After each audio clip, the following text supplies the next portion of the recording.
প্রিয় দর্শক, আমি একটা পরীক্ষা করছিলাম। সে পরীক্ষা কিন্তু আমি সফল, প্রায় 80% সফল। এবং আমি সেই পরীক্ষাটা দেখাবো যে কি করেছিলাম এবং আমার উদ্দেশ্য কী ছিল সেই সম্পর্কে দেখাবো। এর আগে বলে নিই, এই যে আজকে দেখুন, এই যে পালং শাক, অসময়ে পালং শাক তুলেছি এবং অসময়ে এই দেখুন ঢেঁড়স, আবার এই যে বিশেষ করে বরবটি তুলেছি। তা আসুন আমরা পরীক্ষার বিষয়টা দেখি এবং পরীক্ষার কি করতে চেয়েছি সেটা দেখুন। হ্যাঁ, এই দেখুন দর্শক, এখানে একটা ঢেঁড়স গাছ। আমি কিন্তু এটাকে নেট দ্বারা ঘিরে দিয়েছিলাম এবং এখানে বিশেষ করে মাছির যে পরাগায়ন, মাছি যেতে পারিনি।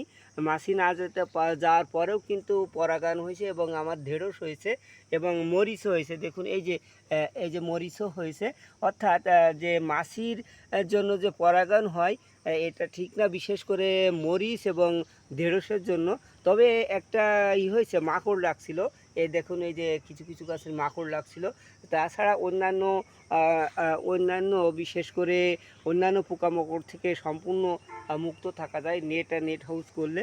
এবং নেট হাউস অ্যাকচুয়ালি লাভজনক এবং সুন্দর, আর কি কীটনাশক মুক্ত যে সবজি ফল খাওয়া যায়। এইভাবে একটা নেট হাউস করলে অনেক খরচে কম হয়। তবে নেট হাউস করতে হলে এই যে এই নেটগুলো না কিনে মশারির নেটটা কেনাটা সবচেয়ে ভালো। কারণ এই নেটগুলো অনেক সময় একটু সমস্যা হয়, আপনাদের দেখাচ্ছি। দেখুন, এই যে এখানে অনেকটা ফাঁকা হয়ে গেছে, দেখুন। হ্যাঁ, এই যে ফাঁকা হয়ে গেছে। তাহলে এই ফাঁকাতে বাতাসের চাপে হয়, অন্যান্য বিষয় হয়। কিন্তু যদি সুতো হয়, বিশেষ করে মশারি হয়, তাহলে আর এটা সমস্যা হবে না। ধন্যবাদ।